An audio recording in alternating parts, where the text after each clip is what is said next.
assunto é na Band News FM.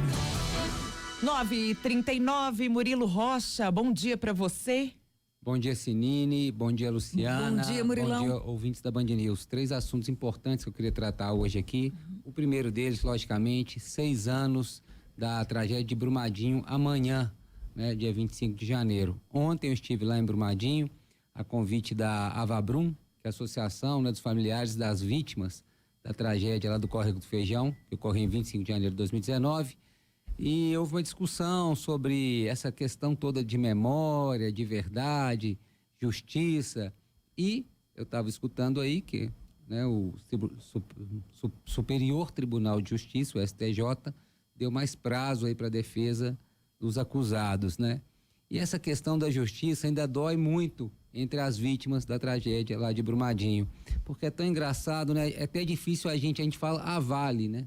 Como se a Vale fosse algo natural, né? Assim como se fosse a chuva, o sol, o céu, a Vale, mas tem pessoas ali envolvidas, né? Tem diretor, dirigentes, presidente, vice-presidente, e essas pessoas, né, que estiveram envolvidas lá naquele episódio de Córrego do Feijão, segundo inquérito da Polícia Federal, denúncia do Ministério Público Federal, essas pessoas que têm nome, sobrenome, tinham cargos, tinham funções que os familiares das vítimas esperam aí que ocorra o julgamento, né? Volto a falar, ninguém está aqui numa campanha punitivista, não. Pelo contrário, é uma campanha de justiça mesmo, de reparação, né, de responsabilização pelos atos que cometeram as pessoas ali acusadas, caso a justiça entenda assim.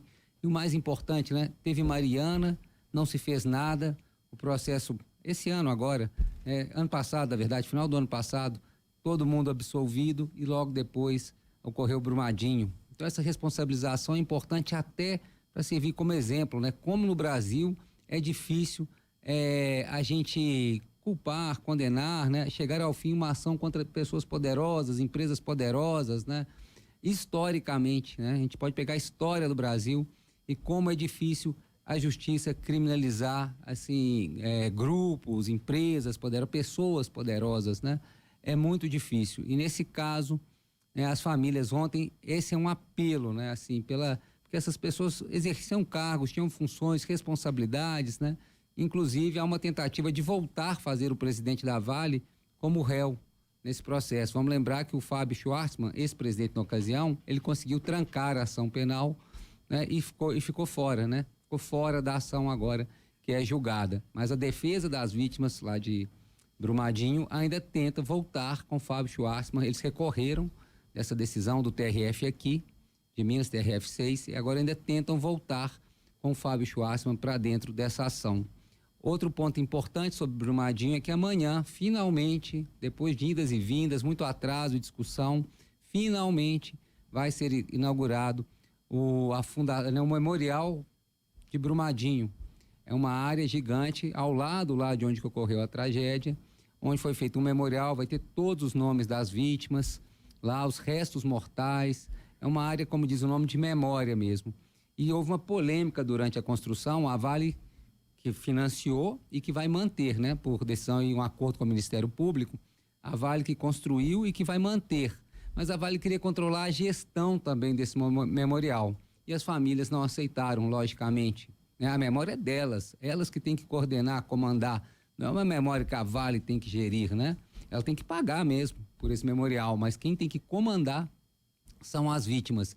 E essa foi uma briga que se arrastou aí por muito tempo, e agora o memorial vai ser inaugurado amanhã com uma fundação, que é a Fundação Memorial de Brumadinho, ligada à Avabrum, que vai gerir, que vai comandar o memorial. Nada mais justo, né? Seria muito injusto com as vítimas que a Vale controlasse também a sua memória, né?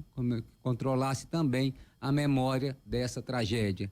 Então agora vai pertencer à Fundação Memorial Brumadinho, né? As vítimas, né? As famílias das vítimas que vão aí decidir os rumos desse memorial, que tipo de atividade, que tipo de exposição vai ocorrer ali. A Vale vai sim, pagou pela construção e destinou um dinheiro também para arcar num acordo aí com o Ministério Público, mas nada mais justo que as famílias tenham o direito de controlar pelo menos a memória dos seus mortos, né? A Vale queria ela mesma gerir essa memória mas agora inaugura amanhã e com autoridades, né? Muita gente convidada para essa solenidade amanhã. E a expectativa, inclusive, dos parentes de poderem cobrar essas autoridades sobre esse andamento na justiça, né, desse processo. Acho que esse processo só vai ter paz essas pessoas, né, essas famílias das vítimas, quando tiver uma resposta da justiça, né? E como eu disse, não se trata de punitivismo, mas nós temos que saber o que o Estado brasileiro, que a justiça brasileira pensa sobre uma tragédia desse tamanho. 270 pessoas mortas, mais 2 nascituros, né? Duas mulheres estavam grávidas. Por que não se trata de punitivismo? Não, porque parece a coisa de perseguição, entendeu? Não, de uma não ação é de perseguição. nesse caso, não, é punição, sim, punição. Justiça. Não é punitivismo, mas quando você condena uma pessoa que roubou uma margarina, 5, 10 anos de prisão, aí sim, é uma justiça punitivista. O resto, nesse caso, tem que punir, tem que responsabilizar, sim. Né? Eu acho que tem que responsabilizar. E eu acho que essas famílias carecem dessa resposta. O que o Estado brasileiro tem a dizer, né? O que a justiça brasileira tem a dizer para as famílias dessas vítimas, né? A justiça acha que foi uma fatalidade, acha que foi uma coisa casual que aconteceu ali, que tocou um vento mais forte e jogou aquela barragem. É isso que a justiça tem para dizer para as famílias? Ela acha que foi uma série de ações encadeadas aí durante muito tempo de omissão, de negligência, como há documentos aí da Polícia Federal, do Ministério Público Federal, que comprovam lá a troca de e-mails entre os dirigentes, atestando que a barragem corria risco de cair pelo menos 1 ano antes da ruptura dela. Então, será que a justiça, né, vai apresentar essa resposta para essas vítimas? Eu acho que nesse 6º ano, mais do que nunca, se espera isso, né? Que a justiça diga o que o Estado brasileiro entende que ocorreu ali. A gente vai continuar cobrando, continuar acompanhando. Rapidamente, queria falar também, mudando de assunto, mas acho que esse assunto aí dessa semana, essa questão do serviço aí de mototáxi, né? Os motociclistas. Eu acompanhei a polêmica, né? O Calazans, que é da Superintendência do Trabalho aqui em Minas Gerais, acho que se precipitou ali, né, falando que ia suspender o serviço de mototáxi.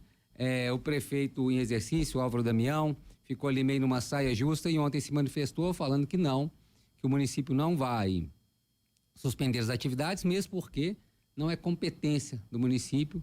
Isso teria que ter uma decisão aí em nível federal, de outros órgãos. E falou de uma possível regulação e uma possível, na verdade, construção de faixas exclusivas para motociclistas. A faixa azul, a linha azul, né? Gente, eu acho que esse é um problema super sério, né? Eu acho que do jeito que ocorre, o tanto de acidente que estão envolvidos nisso, vitimando os motociclistas e as pessoas que andam, né? Que usam o serviço, né? Que tem que ser de uma coragem, cá para nós, viu? Tem que ser de uma coragem andar de mototáxi. Eu entendo quem anda, é mais barato, é econômico, mas haja coragem para andar de mototáxi. E eles têm sim que ser regulados de alguma forma. A gente não pode continuar assistindo isso que ocorre, né? Essa falta de lei no trânsito brasileiro. E aí eu estou falando de morte de motociclistas, de morte de passageiros que andam nesses mototáxis, de acidentes que eles provocam, enfim. Agora, falar em faixa exclusiva também aqui em Belo Horizonte é quase que uma piada também, com todo respeito ao prefeito em exercício, porque a gente não consegue dar conta do trânsito, gente, daqui. A gente não está conseguindo resolver o problema do que é hoje. As ciclovias até hoje. Ciclovias, a gente não consegue resolver. Então, falar em faixa exclusiva num trânsito que não anda, me parece quase uma utopia. Assim, jogou uma... Para não falar que não pensou em nada, jogou essa coisa assim, não, vamos pensar em projetos de faixas exclusivas. Essa é a minha opinião. Eu acho que sim, tem que pensar na regulação. Como? Não sei. Tem que sentar aí o Ministério Público do Trabalho, prefeituras, governadores, enfim, tem que ser uma solução conjunta, né? Mas que é um problema que está no dia a dia, que interfere na vida dos pedestres também, porque essas motos, elas passam por cima de passeios, elas andam na contramão. Claro, estou generalizando, né? Cometendo injustiça, provavelmente, com muitos motociclistas que agem de forma correta. Mas como eles são muitos também agem de forma irresponsável no trânsito. E digo, né, as pessoas que pegam esse serviço de mototáxi, né, tem que ter um mínimo de consciência também, saber os riscos que correm. Porque se tiver um acidente ali com você, quem vai arcar, né, com as suas despesas médicas ali? O motociclista, será que ele tem seguro? A empresa que está ali fazendo o serviço? O DPVAT, aquele seguro obrigatório, acabou, né, que poderia te ajudar ali, não existe mais. Então, a gente fica pensando aí nessa questão também, quem vai arcar com esses custos quando há necessário uma internação médica, uma coisa mais prolongada, né? Então, é um ponto polêmico. Eu acho que o prefeito, o Ministério Público, todo mundo tem que pensar aí uma solução. Agora, faixa exclusiva nesse trânsito hoje de Belo Horizonte, eu vejo quase como impensável, tá? Eu tinha um terceiro assunto, mas eu confesso que ao longo da conversa aqui, eu acabei me perdendo e esqueci esse terceiro assunto. Assim que eu lembrar, eu comento ele de novo. É isso, Luciana, Sinini.